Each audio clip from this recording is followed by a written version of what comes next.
Okay, I'm going to give you each 1 minute to respond to this. After receiving tax breaks for new tooling and equipment, what happens to the business that doesn't meet the promised number of new jobs? I'll start with you, Ivan. Awesome.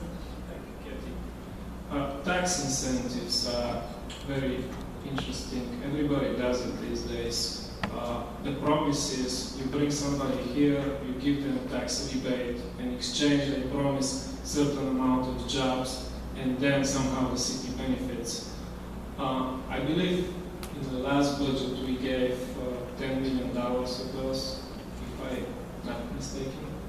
We have to seriously work with the Chamber of Commerce of Wyoming and see what value do we bring back and how long. For example, there is a difference between a McDonald's and a tooling company.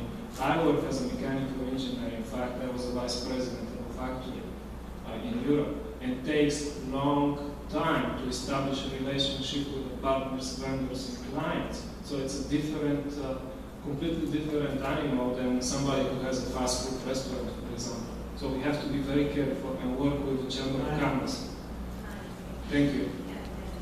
Well, first thing is, it's not like we lose the tax dollars if we give the abatement, because in many cases, these businesses would not expand and buy the new equipment if we didn't give that. So it's not like we're losing that.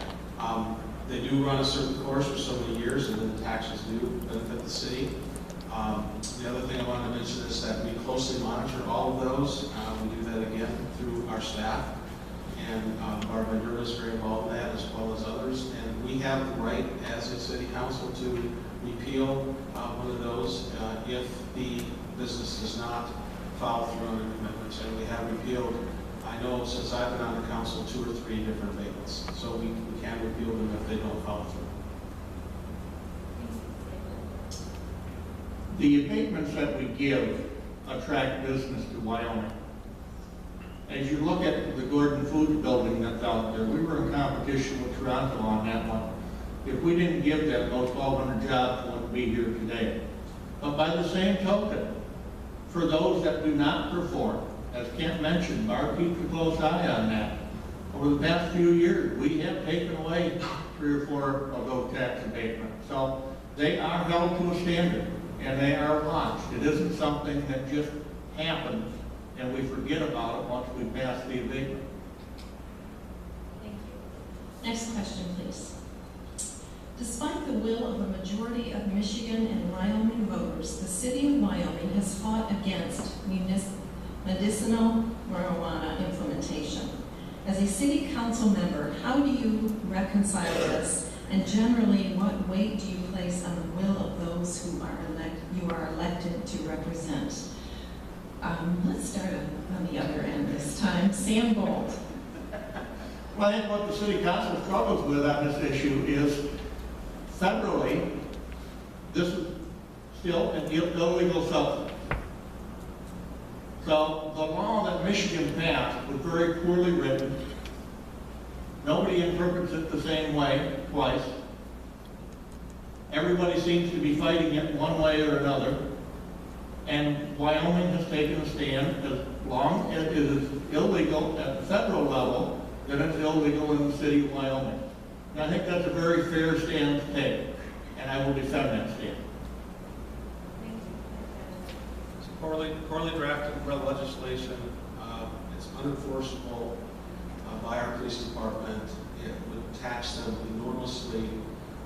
We have taken a position that because of the lack of clarity between how the state law lined up with federal law, we would lead the way. We were the second city in the state to take the position of just a prohibition. We would wait until it ran its course in the courts. Now, the state attorney general at this point is in agreement with us, at least to the point where he has agreed to hear that and to take that up. And so, if it comes down to the point where we're required to change what we're doing, we'll do it. But at this point, we're taking the right position for we believe the city of Wyoming and our public safety department. Well, it's an interesting approach the city council has taken. In 2008, the citizens of Michigan put it a proposal, voted on proposal, and approved a proposal. In city of Wyoming, the approval was almost 2-1. What the city council did is very troubling to me because they interject themselves between a doctor and a patient. A doctor-patient relationship should be outside of bureaucrats, either elected or not elected, at either city level, state or federal level. 10th Amendment is very clear about state rights.